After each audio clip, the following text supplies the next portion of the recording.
lot of concurrency going behind the scenes which enable us to give a consistent view of the whole system. Now, motivated by all this, recently in programming languages also, the design of the modern programming languages like C11 and Java, there also, if you look at the recent design, which is also related to today's talk, the design itself formalizes the way in which multi-threaded programs behave, taking into account hardware architectures as well as compiler optimizations. So I'll be talking about two problems today. One is reachability, which all of us know, and the second is something called consistency checking. So before I go into the actual model I'm going to talk about, I will discuss both of these with sequential consistency, which is the model that all of us know. So typically when we say concurrent program, so SC means sequential consistency, which is the standard model to interpret concurrent programs. So what you see here is I have two threads. So we'll call it process rather than thread.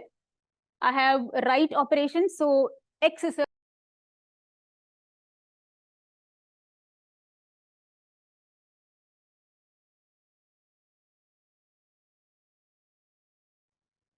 So typically, this is the notation. Local registers are denoted by A, B, and so on. Shared variables are denoted with X, Y, etc.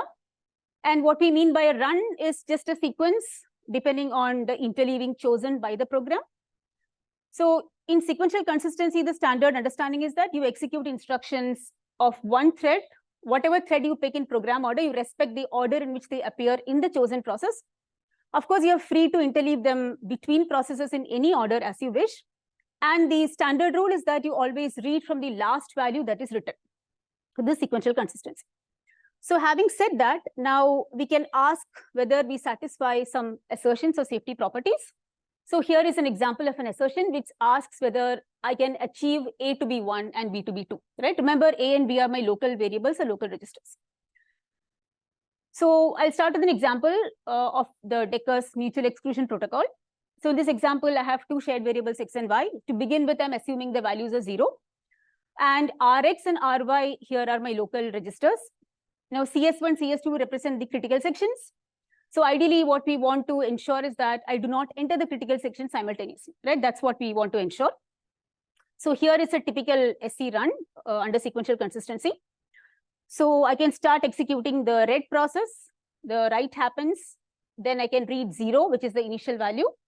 Then the green process writes 1, and then the green process can only read the value 1 from X, which means that I cannot enter both critical sections simultaneously, right? This is what is expected in sequential consistency. So a typical reachability problem in our setting would mean, can I reach? So this 1 to 5, as you see here, are basically the instruction numbers. So the control state reachability problem would say, can I reach these instruction numbers across the processes? I can also ask, is it possible for me to achieve the register values to be whatever I wish? So this is an instance of the reachability problem. So here, the first instance is not reachable. I cannot reach 2 and 2 simultaneously when the registers are reading 0 and 0. However, I can indeed reach this as we saw in the execution, right? I can, of course, reach at least one of them is 1. Both of them can, of course, be 1, but I cannot reach 2 and 2 when both the local variables are reading value 0. So what do we know about the reachability problem under sequential consistency? This has been a very well-studied problem. So the standard question is, okay, is a particular state reachable in P? So it's control state reachability. And the next question is, okay, what is the decidability of the problem? What is the exact complexity of the problem? So we are, of course, assuming that the processes in my concurrent program are all finite state processes. Under this, it is known that the reachability problem is polynomial space complete. Okay, so now I'm going to continue to motivate the second problem. I'm done with reachability motivation. For sequential consistency, we know, and what I said is the complexity known. Now to go towards consistency checking, I'm going to talk a bit more. Of course, it's again sequential consistency. The model is still sequential consistency. I've not gone beyond that at the moment. So yes, in general, what we want to ask is, I am given a concurrent program, let's say under sequential consistency, and I want to ask if the program is safe against certain assertions. So now, if I want to say that the program is safe, I have to actually look at every possible execution generated by the program. And I have to certify that against each of these executions, I am not encountering my bad assertion, right? So the number of possible executions, or let me not say execution, let me call it runs, for a reason you will soon see why. Usually, we confuse the term execution and run, but here I'll choose to stick with the word run. So as you can see in this small program, already I'm having to check 6 executions. So the number of executions I have to check in general is exponentially large, which means that we need to have some more succinct notation rather than looking at runs as they are. So as an example of what could be a succinct notation, so these are called traces or executions. So I'm going to use the word execution to represent these succinct notations. In the slide here, I'm calling them traces because I think most of us would perhaps be familiar with the term traces than executions. Now, in the PL community, I realized that people call them executions than traces. That's why I'm going to call them executions later on in the talk. So anyway, let's see what a trace or an execution looks like. So as you see, I have a run here above.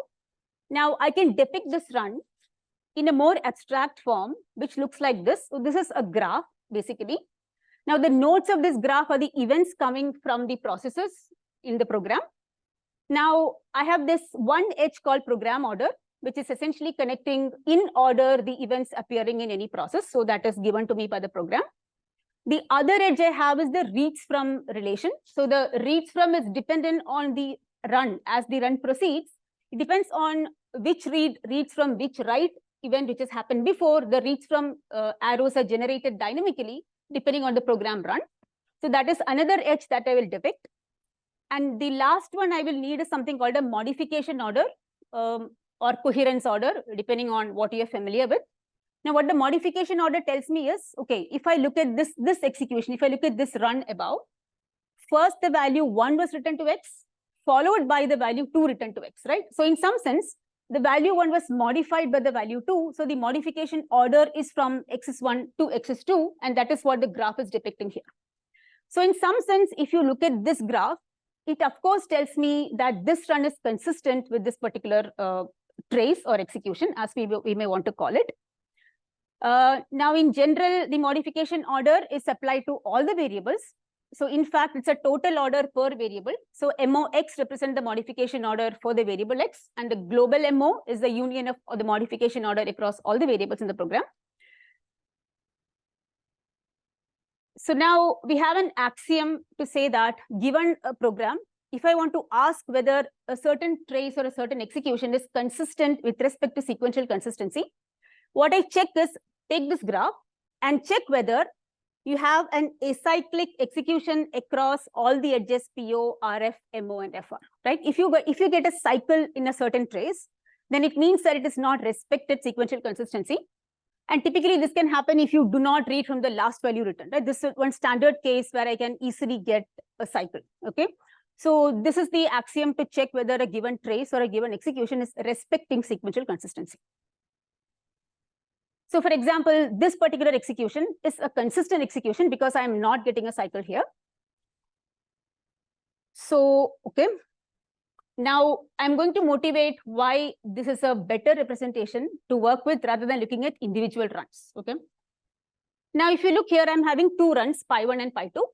If you observe pi1 and pi2, you notice that the values of A and B are the same in both of them, right? The only difference is that in one run, A was read first, in the second run, the read of B happened, right? Otherwise, it's pretty much the same. As far as the assertions I'm supposed to check, it does not matter whether it is pi1 or pi2. And if you look at this corresponding execution, it is basically capturing both these runs.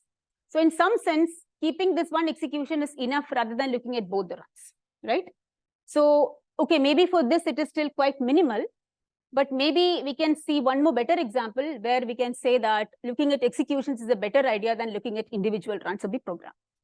So here is one such example. Again, the saving here is also not drastic, but if you look at several real life examples, you will realize that executions actually can save a lot of time compared to, every single run that you may want to check. Okay, so let's see. So in the top, I have 2 runs and a corresponding execution on the right. So clearly, I do not have to explore both of these runs if I have explored that corresponding execution. So that is clearly one bit of saving. Likewise, if you look at the second row, again, I have 2 runs and I have a corresponding execution. So I could much rather look at the execution than look at the corresponding 2 runs. Now comes the more interesting part. if you look at these two runs, okay, and look at the corresponding executions, now clearly the modification order is different between these two runs, right? In the first one was written to X, followed by 2. In the second run, 2 was written followed by 1. However, if you look at the values of A and B, they are still the same. So modulo the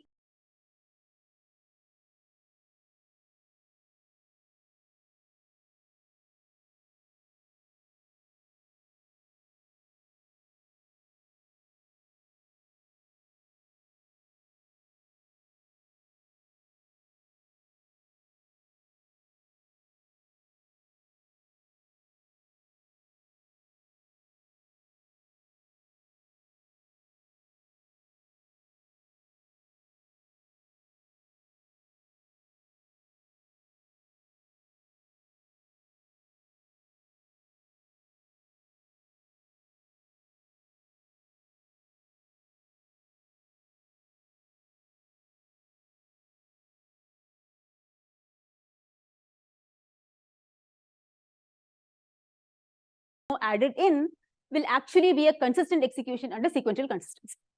So this is the consistency checking problem. So I'm given what we call a partial execution, partial because the MO is not total. The MO may be partial, it may not be there at all.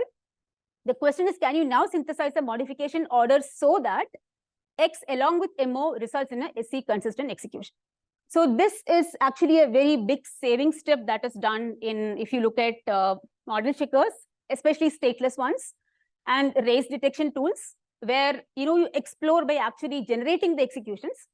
So the executions you generate have only the PO and RF edges, and MO is synthesized on the fly, so that you have only that many less number of executions to explore.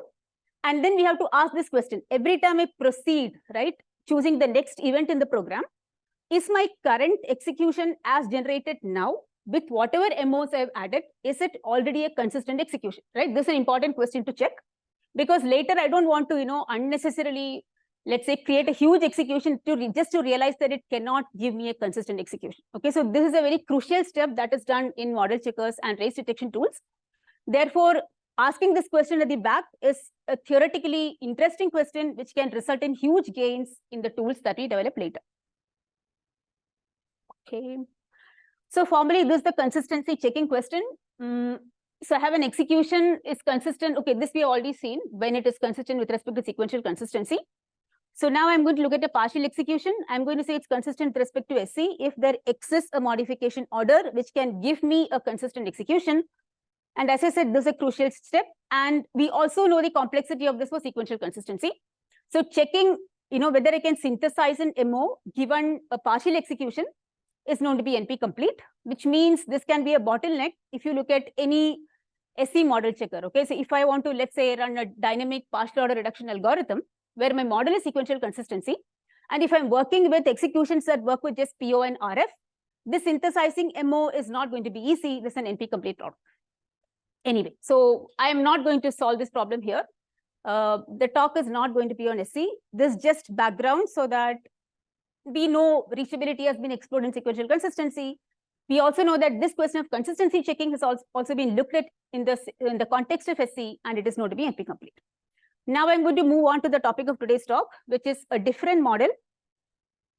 In general, even before I talk about the exact model, so sequential consistency is a strong notion of consistency. It is the strongest notion of consistency in some sense, right? So if you look at the modern implementations of architectures, right? If you take Intel's TSO machines, IBM's Power machines, ARM machines, the architectures there do not implement sequential consistency simply because there's a lot of traffic going back and forth to the main memory, right? Because every time a write happens, everybody must be informed, right? It's a lot of traffic. So much rather than implementing sequential consistency, these architectures implement what are called weak memory models or relaxed memory models. That is what they're called.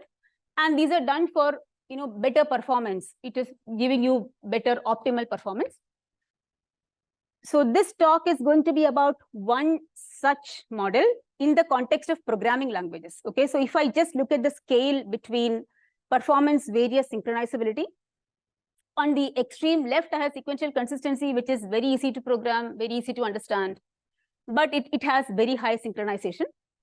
On the other extreme end, we have extremely relaxed models where different threads can observe the events in completely, totally different orders, which means it's very difficult to reason about such models.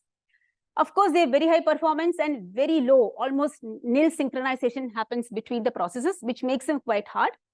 So in the middle is the model I'm going to talk about today, which is called release acquire. We will worry about the name release and acquire in a bit. But what I can tell you about release acquire is this is a particular fragment of the C11 programming language.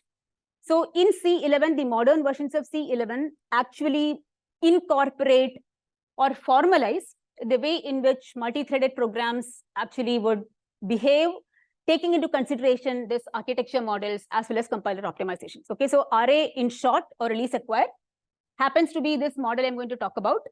Now, this supports some cheaply achievable synchronization through message passing. So we will see what RA is all about. Hopefully, okay, so this slide is again about C11 before I jump into RA. So if you look at the entire C11 memory model, we have two kinds of data accesses, non-atomic data access. I'll tell you what non-atomic means here. So a non-atomic access is something, let's say you're making a write, okay? If multiple threads can participate in that, which means that by the time I've written, somebody else could overwrite it. Okay, so what I'm trying to say is that this is not an atomic operation as we would usually like it to be. So imagine a write with some 32 bits, and let's say that 10 bits are accessed by some process, and some other process overwriting some of this and writing in some other bits, right? Which means I can get garbage. So non-atomic access are basically racy, give basically unsafe situations. Atomic data access, on the other hand, basically are safe. As the name suggests, it's all atomic.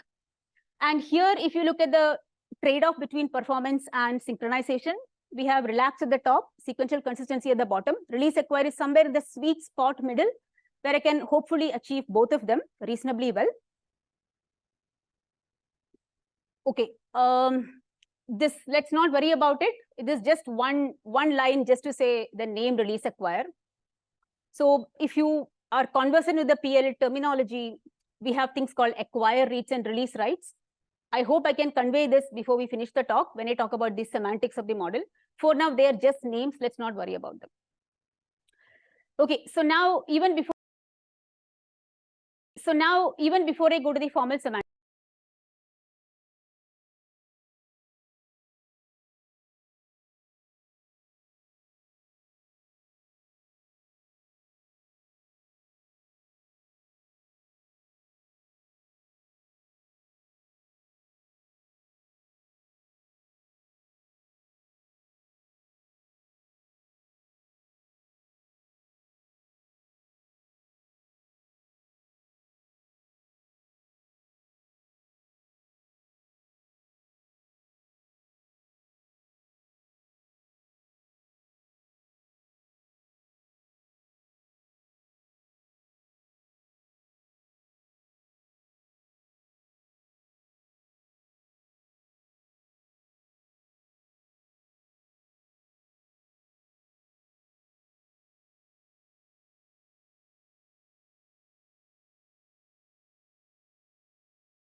so the modification order tells me that the write of x1 happens after the initial.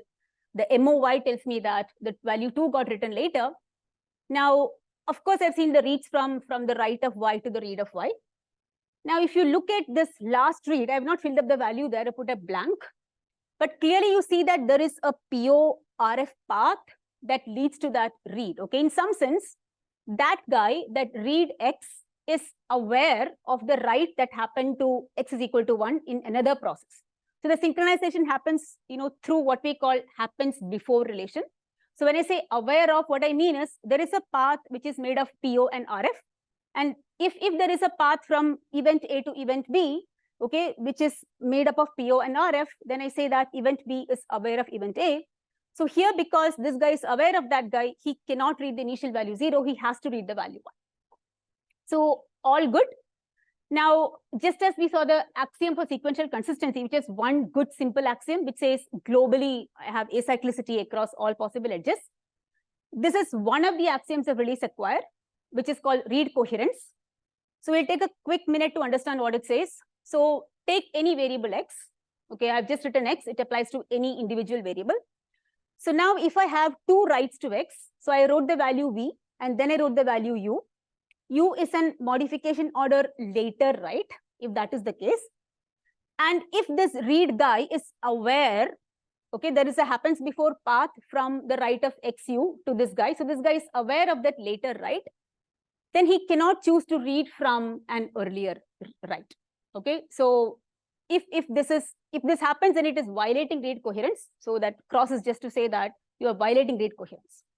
Okay, so this is one of the axioms that release acquire supports, or it is necessary to satisfy this axiom in any execution that is consistent under release acquire. So let's move on with one more example, hopefully. So this is called store buffer. Again, it's a standard litmus test. Again, I have two processors, two variables x and y.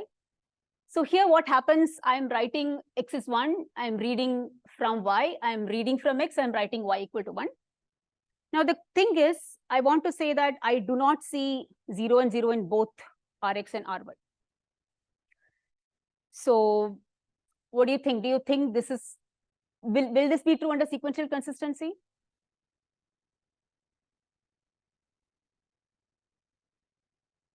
Anyway, I've drawn the corresponding execution. Let's figure it out. So to begin, x and y are both 0. I've drawn the two corresponding things. So as you can see, I put a reads from relation to the corresponding ones. I've not filled up the values of x and y, left them blank at the moment. So notice that this read is unaware of the write that happened to y in the other process. Again, when I say unaware, I do not see a PORF path reaching this read from that particular write. Okay. Likewise, this guy is unaware of the write that happened in the first process. Again, unaware means there is no PORF path, as a result of which, because this guy is unaware of that write, it can very well read whatever value it wants. It is not compelled to read 1. Of course, it can read 1 if it chooses to, but it is not compelled to read 1.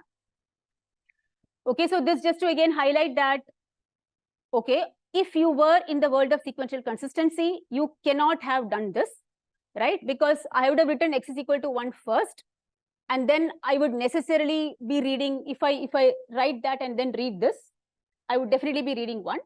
So this just to say that things are slightly different in release acquire, because a lot of things are connected by, am I aware of an earlier write? Do I have a HB path connecting me from that write? If so, I'm compelled to read that. Otherwise, I'm not compelled to read that. Yep.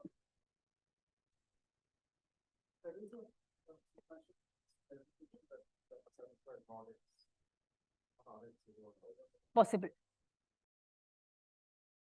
Possible.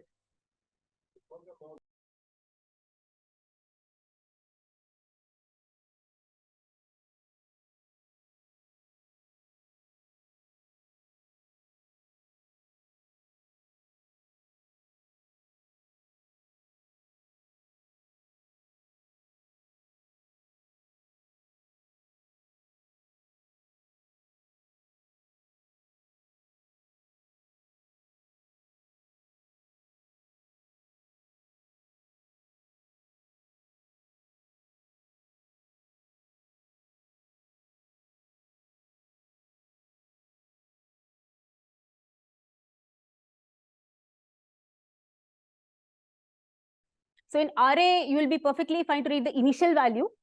If you are not aware of the, many multiple writes that happened after that, it is perfectly okay. That is the only point. So of course, right, some behaviors you may also see in a sequential consistency, but in SC, the axiom is much simpler. Simply says that whatever value got written last, forget about whether you had a path leading to you or not, you are compelled to read the latest value written, whereas here you're not compelled to read the latest value written. That is the main difference. Is it okay, Deepak?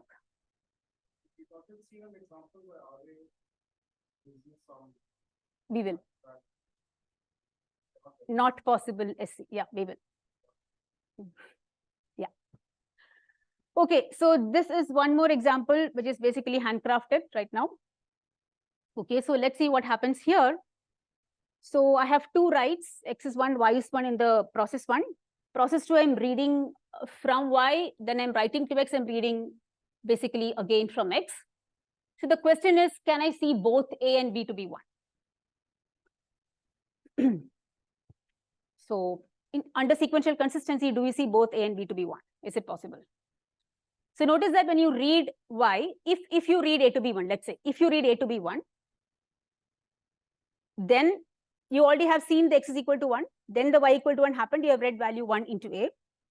By the time you read b, you have definitely seen the right 2, right? For sure. So under sequential consistency, clearly, if you are reading b equal to x, clearly you're reading the value 2, right? Which is what just happened. Unless, of course, there is another possibility. You could have executed the process 2 first. You could have read 0 into a, the initial value. Then you could have written x is 2. Then you could have executed the first process, written x is 1, in which case you can read b equal to 1. If you want to read b equal to 1 under sequential consistency, this is a possible execution, right? Anyway, the point I'm trying to make is, okay, the question remains, can I see a is 1 and b is 1? So here is the corresponding execution. So now I am interested to read a to be 1. Okay, that is what this execution is trying to say. Since I'm interested to read a equal to 1, notice that I have drawn the RF edge already. So now here I'm trying to be at b, right? I'm trying to ask what is it I should read. So now if you look at that corresponding picture, right, this is the same thing. This is the read coherence picture I've drawn here. I've not filled up the MO edge. That's the only thing that's missing here. So notice that in this read b, okay, I've decided, suppose I decide to read from this, x1. Suppose I decide to do that, then I have drawn the RF edge.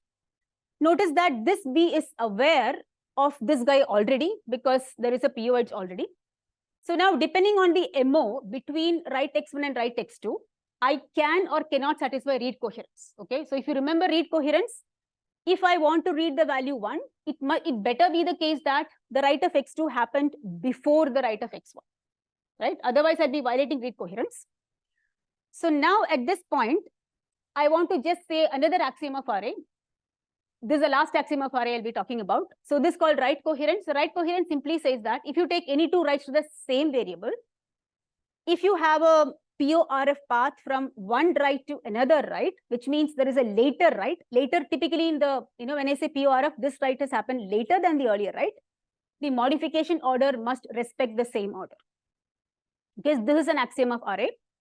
So if you go with that, now let's ask the question, how should I draw the MO edge now between the right x1 and right x2 so that I respect right coherence as well? So I've drawn the MO edge from x1 to x2.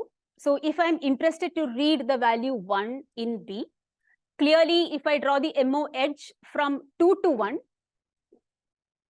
or 1 to 2, what should I do? Here I've drawn the MO edge saying that x1 happened before x2. Okay. So this would violate, right? This would actually violate. So as a conclusion being that if you want to read, you have to basically follow the PORF path and the MO path per variable must exactly be the same. Otherwise, you are in trouble with respect to release acquire. So what is the conclusion? Do I see A is 1 and B is 1 under release acquire or not?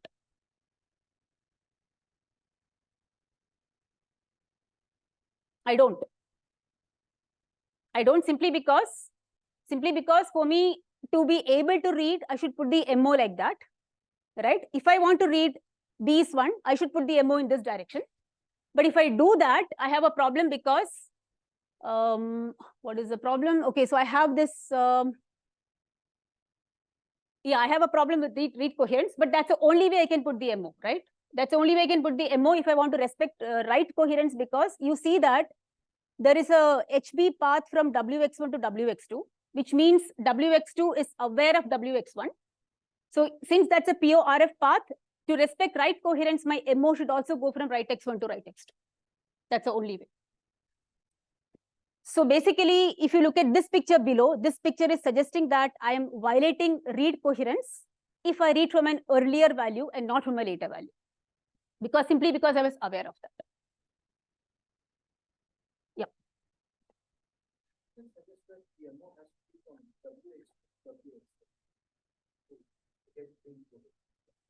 Right, exactly. Exactly. So if you want to respect read coherence, the MO must go from WX2 to WX1. That's right. Okay. So write coherence simply says that, okay, so look at WX1, WX2, right? Do you see this path? PO, RF, PO. So basically WX1, there is an HB. HB is PO, RF. There is, it happens before relation from WX1 to WX2. Now, write coherence is asking me to put the MO therefore from X1 to X2. So clearly, if I put X1 to X2, I'll violate read coherence. The result is that I cannot read B equal to 1. Okay. So the reason I'm talking about the axioms here is because we saw the SE axioms. Now, hopefully, we will see meanings for these axioms soon, because I'm going to talk about the operational semantics of array. And hopefully, with this, many more things should become clear about what can happen in array, what cannot happen in array. So this is a recap of how SE was looking like. SE basically, if you have two processes, they directly communicate to the memory back and forth. Every write reflects in the memory. That was sequential consistency. Now, as opposed to that, if I'm working with release acquire, this is how the memory is going to look like. So let's see what it means. So the memory, as we call, is a pool of views. So each block here, what you see is called a view.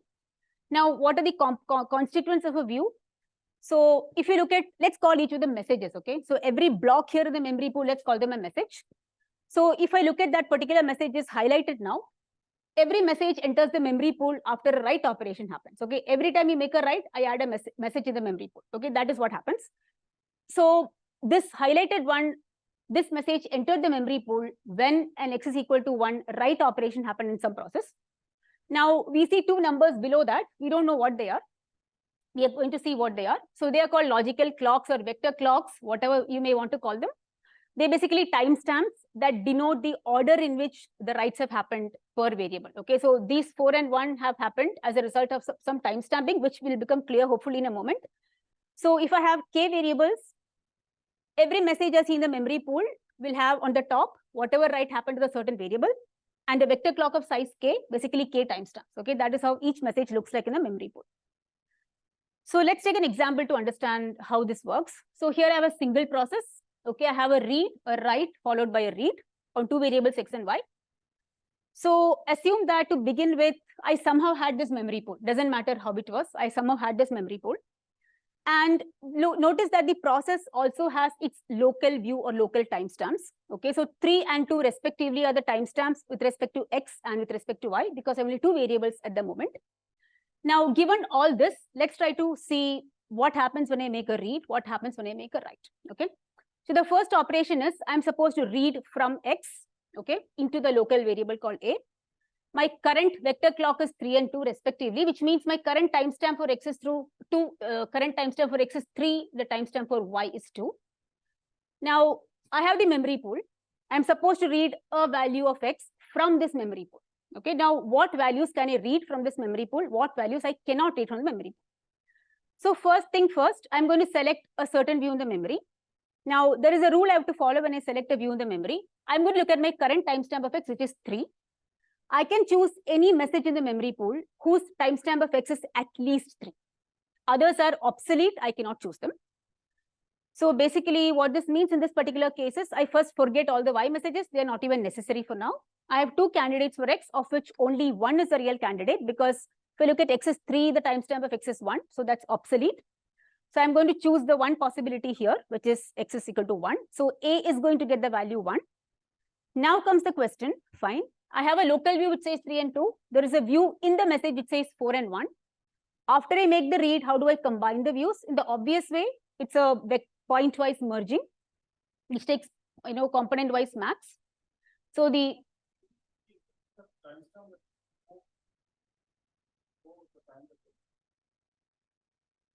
what do you mean?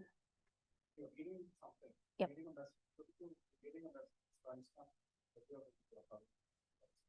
So the idea is when I'm reading something, okay, it's like this, right? So I know the news till 11 o'clock yesterday. I'm trying to look for a later news.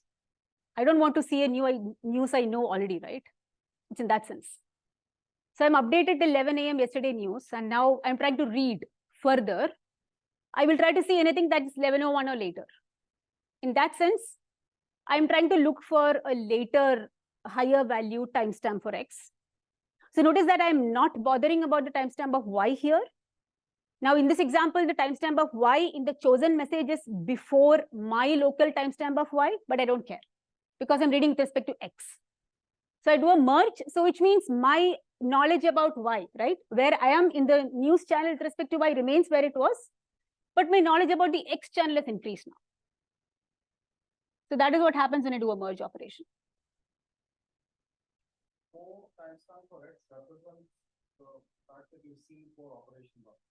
No, it means nothing. It just means that, well, somebody else wrote the value for X, and the choice of their timestamp was 4. Last time you read, you know that last thing you read about X was the timestamp. If you pause for a moment, then next we have a write on X, you will see what happens. Right now we are dealing with the read operation, right? So when I read, I am just reading from something that is at least up to my level of understanding for the variable X. That's all you have said right now. To answer your question exactly, you have to see what happens when I see a write operation. Okay, now I'm dealing with the write operation on X. My local view for X is 4, Y is 2. Now I'm going to add a new message into the memory pool, because that's what happens when I see every write operation. When I do that, I'm going to choose. Okay, the read is getting completed. Okay, in my talk, I've gone to the right. The slide is still at the read. Now we are up to date. Okay, now I'm trying to make the write operation. So I'm going to create a new local view because I'm writing a new value for X. So I'm going to choose a timestamp that's higher than my current timestamp for X, which is 4. I have to choose something that is larger than 4. And ideally, I will also choose a value which is not present anywhere in the memory pool with respect to X. Okay, it's a unique higher value I'm choosing for X. Now in this example, I think I can choose 5. Okay, 5 is larger than 4. So I update my local view from 4.2 to 5.2. I add a new message in the memory pool which says, well, this is a new entrant into the memory pool. Okay, this is what happens when I make a write. So now notice that I am aware of a later write I have made because I've increased my local timestamp, right? So when I make a write, clearly my timestamp is going to go higher. When I make a read, I am supposed to read something which I did not know of before. So these are the two things which we will follow for write and read. Now,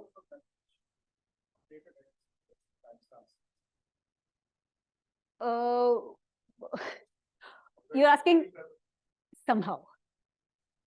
Yeah.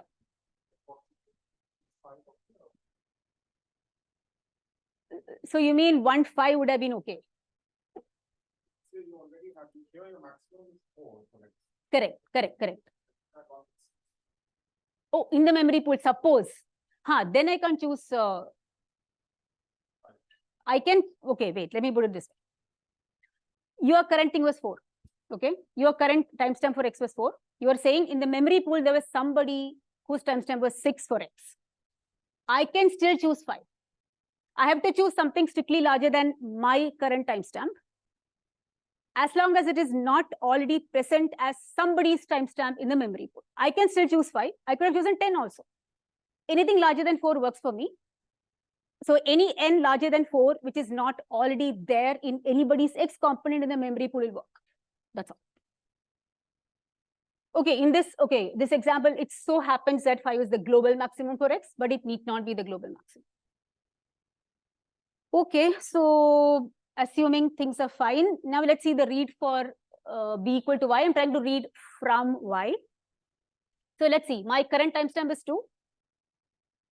So who can I read from? Memory pool has 2 messages for y. I can't read the 90 guy, right? Because 0 is the timestamp for y, that's obsolete. I can definitely read from the 4.7 because 7 is larger than 2. So I can choose to read that one. And when I do that, my view gets updated. B becomes value 5. And okay, I didn't choose to update it. So, but I would have done a merge. It would have become 4.7. Okay. 5.7, sorry. 5.7, yeah. Okay, so now I will do the 2 examples which we saw before. Now from the perspective of this, whatever memory pool, hopefully things will become clearer. So let's look at message passing. I want to say that whenever I am getting A is 2, B must become 1. Okay, let's see if that is true. So to begin with, the memory pool has two initial messages with x is 0, y is 0. And notice the timestamps are 0, 0 to begin with. So now when I make the write x is 1, I've chosen the timestamp of x to be 3, y timestamp remains to be 0. Okay. Now I'm executing y is 2, gives me a new message in the memory pool. So notice that my view is also changing at the same time. Every write I make, my view is advancing. So my view is now 3 and 2. Now let's look at the blue process. Okay. Can I read a equal to 0? I can. I can read a equal to 0 because the local view of process 2 is 0 and 0. There is a message in the memory pool whose timestamp for y is 0. How do I get rid of that black thing? Doesn't matter. I see nothing. Okay, fine. Sorry. Anyway, so I can read a to be 0 if I wish. But in this example, I'm trying to read a equal to 2, which again I can do, right? So I'm choosing to read a equal to 2. It's strictly choosing. I don't have to. So when I read a equal to 2, observe that the processor's view has become 3 and 2 now respectively. So now if I ask you, I want to read b equal to x, what values of x are readable from the memory pool? Can I read the initial value 0? I can't. If I do, I am violating read coherence. You see, so when I say I'm aware of, I am now aware already of the fact that x is equal to 1 was written by somebody strictly because my view has been updated with that information. I don't have the value, but I know that a write happened after the initial write of x is equal to 0. Therefore, I can't read b equal to 0. I have to read basically anyone whose timestamp is 3 or more. And I have only one such candidate, x is equal to 1. I'm compelled to read x is equal to 1. And that is the way we respect read coherence here. Okay, so timestamps basically capture a way of saying, I was aware of this guy, I was aware of this news. And if I was aware of something, I can't go back in history and do something which was obsolete. Okay, hopefully handcrafted is the last one. I'm not sure. Maybe it's not the last one. Okay, same example, handcrafted. I'm making a write x is equal to 1, inserted a new message. My local view has gone up. Now I'm writing y to be 1. Again, my local view has gone up. New message is added to the memory pool. Now let's see. I'm trying to read a equal to y. Okay, I'm asking, can I have a is 1 and b is 1, right? That's what I'm asking. All right, let's see. So now let's see. I can read from any value of y, right? Because my local view is 0. So I can, of course, read from y equal to 1. Okay, when I do that, my view has already gone up to 3 and 7 because of the timestamps which is present in that message. Now I'm making a write, x is 2, okay, which means my x timestamp is increasing from 3 to 5. Now when I want to read b equal to x, what can I read? I cannot read x equal to 1, simply because my timestamp has gone beyond what I knew, right? The timestamp I had when x is 1 was inserted to the memory pool. I can only read x is equal to 2. When I do that, of course, my local view goes up to 5 and 7.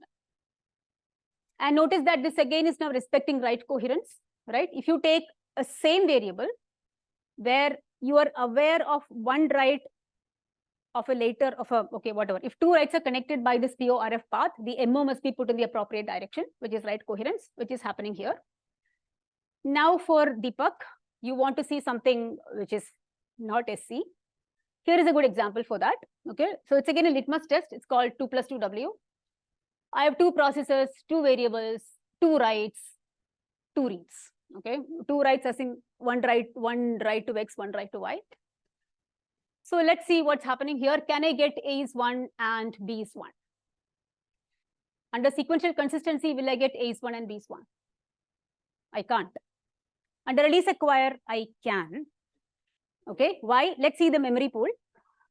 Okay, I write x is 1, message got added, view got updated. I write y is 1, message got added, view got updated. I write y is 2, local view updated, new message added in the memory pool. I write x is equal to 2, 1 and 7. Notice the choice of the timestamps. This should also answer the earlier question, Deepak. So when I make, so if you notice that y equal to 1, the timestamp chosen was 7. Y equal to 2 actually happened later during my run, but the timestamp chosen was 2 because 2 was larger than my local view. as a result of which now when I try to read a equal to y, I can read from anything whose local timestamp, because my local timestamp is 2, I can read from, what can I read?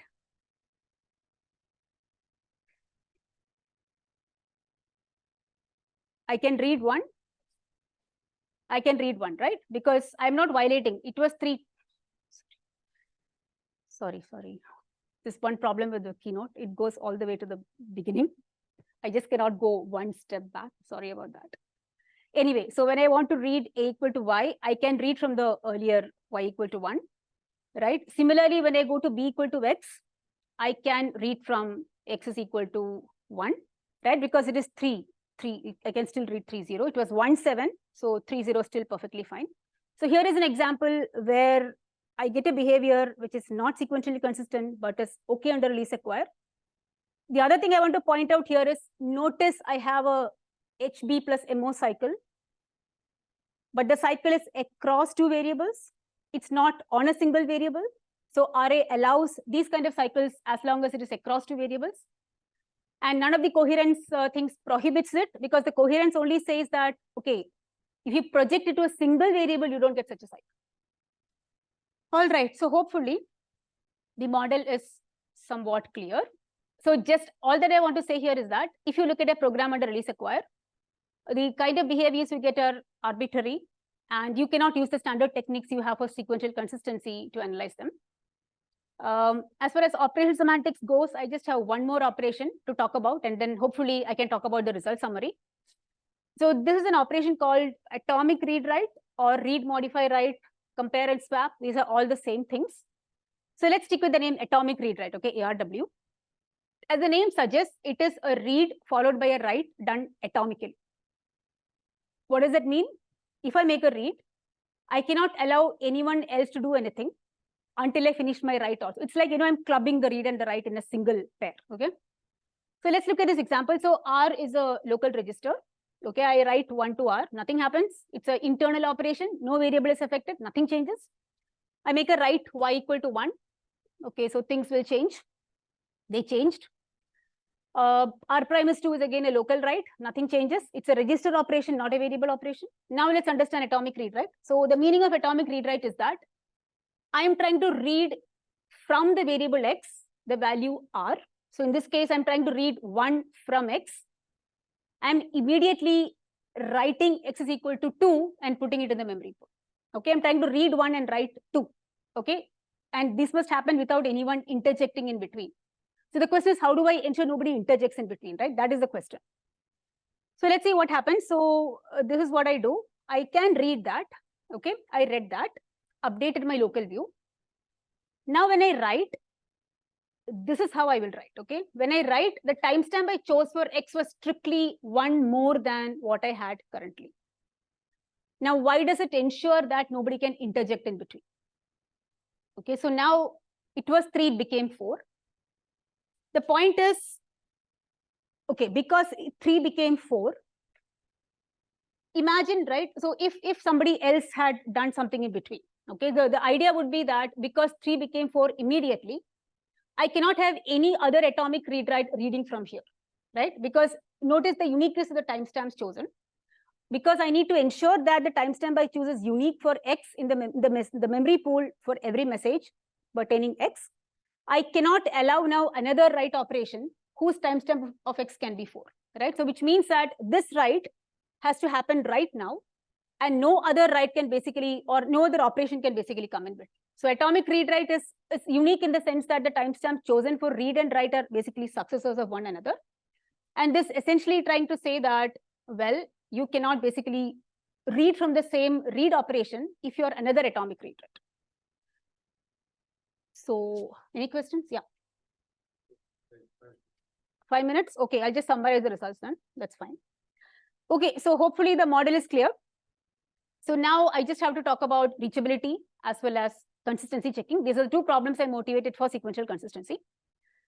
So these results are across the last 4 years. So I'll just summarize it since I have only a few more minutes. So the first news is that unlike sequential consistency, if I look at the reachability problem under release acquire, it is undecidable. And we do a reduction to the post correspondence problem. I'll just say the idea without going to the details. I'll skip over the slides. So we start with an instance of PCP. We synthesize or construct a program interpreted under release acquire with just 4 processes, P1, P2, P3, P4. The idea is that process P1 is going to guess a sequence of indices that constitute a solution of the PCP. So it's basically writing into 2 variables, okay? And it also simultaneously writes the sequence of letters that it sees when it chooses these indices, okay? So P1 basically writes its 2 sets of writes totally independently. Now P2 does the same thing. It is also guessing a sequence of indices and a corresponding sequence of letters based on its guesses. Now these are written into different variables. So let's say that P1 writes its indices in variables y1, y2 alternately. And as you pick an index, you are also writing the letters constituting in variables x1, x2 alternately. So let's say P1 works variables x1, x2, y1, y2, P2 with x3, x4, y3, y4. The job of the process P3 is to basically look at the guesses made by P1 with respect to the letters and with respect to P2. Okay, so P3 is just going to compare. Okay, let me read the variables x1, x3, x2, x4. Remember, x1 was written by P1, x3 was written by P2, both contain letters. X2 was written by P1, x4 by P2, both contain letters. It's supposed to match by reading them. And if it's a perfect match, P3 will say all good. Likewise, P4 is matching the indices. Okay, the indices again guessed independently. So if all the guesses pass by P3 and P4, we are done. So the question is, can I reach a terminal instruction saying that I have reached the end of P1, P2, P3, P4. This is what we ask in the reachability problem. And the question really is, how do you synthesize this? Okay, so I'll just say one thing here. If you were to write a program with just read operations and write operations, this problem is open, which means undecidability result is not available. At least we don't know how to do it. If you just give me read and write operations, to do this result successfully, we needed to use atomic read write. Okay, this is the message I want to give right now. So I'll pass over this because this was just giving the intuition behind undecidability. So this finite line threads, it's a loop basically. Of course, yeah.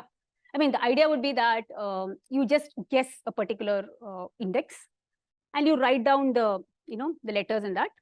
Continue, right? You can loop as long as you like because I don't know the length of my solution, right? And at some point, I realize I'm done and I break the loop and get out. P2 does the same thing, break the loop and get out. Then P3 is again a loop, right? It's trying to keep matching. If the match goes successful, it comes out. Same with P4. Okay, so I'm just going to skip over these. This was explaining the problem with just read and write and why we need an atomic read write. So don't worry. Again, because it's keynote, I have to go one by one. Paul, do you know a trick by which I can jump over this without the animations? Shift. Oh. It's a bit faster, that's all. By the way, I should say that a lot of the keynote tricks was taught to me by Paul. So I mean it. Even though this work is not with Paul, the slides are a result of what Paul has taught me, literally with respect to keynote. Anyway, so now coming to if I just had read and write, the problem we know has a lower bound of non-primitive recursive. We don't know the upper bound, which is why it's open. We don't know it's undecidable. We also do not know it is decidable. We just know that it is NPR hard. Okay, this with just read and write. Just to say that the problem is super hard already, it's open. And now what do? We don't give up because the problem is undecidable. We don't give up. Okay, we provide an under approximate technique to analyze programs under release acquire. Now the standard under approximation that people know of is context bounded analysis, right? Where you look at all runs with the number of context switches is bounded above by some k. Now that also does not work for RA because if you recap the undecidability, right? P1, P2, P3, P4, I can do the following. Make P1's guess, P1 done. Make P2's guess, P2 done. P3 check, done. P4 check, done. So which means 1, 2, 3. 3 context switches is enough for the undecidability, which means we need a different notion of under approximation, which is not the standard context bounding. And that notion is something that is very relevant with respect to release acquire. That is what we call the view switching. So a view switching basically says that now that we know what a view is, we know that whenever you make a read, your view can change depending on the timestamps chosen there, right? So if the number of view switches that happens in a run is not bounded above by some k, that is not a view bounded run, okay? Otherwise, it's a view bounded run. So the under approximation we suggest is called view switching. And what we show basically is that, okay, shift, forgetting. So what we show is that this theorem basically, which says that the reachability problem, if you are restricting to k view bounded runs, you can do a code-to-code translation to get a sequentially consistent program under context bounded switching. And we can use standard tools that are available to analyze sequential consistent programs under context bounding. And we also implement this in a tool. We check a lot of benchmarks, and we basically realize that reachability checking is pretty fast to catch shallow bugs. This is like the standard bounded model checking kind of approach. So we could actually look at many concurrent benchmarks and say that our tool VBMC catches bugs faster than all the standard the state-of-the-art DPOR kind of tools, which is kind of expected maybe. Let me do one thing. Let me just go to my last set of slides, which talks about the consistency checking, and I will stop with that. So I'm skipping over parameterized reachability, which is also something we did in between, where the number of processes are unboundedly large. We don't know the number of processes, so I'm not going to mention the results there. This is the result of PLDI 23, which I will just summarize. So the paper is about all variants of release acquire and their exact complexity characterizations. All that I will say here is that for release acquire, we have got a almost linear algorithm for checking consistency. And we do not expect to get an actual linear bound, simply because if we get an actual linear bound, it would mean that we can also solve Boolean matrix multiplication with an equally good linear bound. Okay, so that's a message I want to convey. And we implemented our consistency check in 2 state-of-the-art tools by just plugging out the consistency part by putting our algorithm. And it's like much, much faster than the state-of-the-art. So this was what I was saying, because this is quite theoretically interesting to say that we cannot hope to get a pure linear algorithm for consistency checking, simply because if you do that, then we would get an equally good algorithm for the Boolean matrix multiplication. So if I respect the BMM hypothesis, I cannot expect to get a pure linear bound for RA consistency checking. Is this the result? And I am finally done. Long live India and France friendship.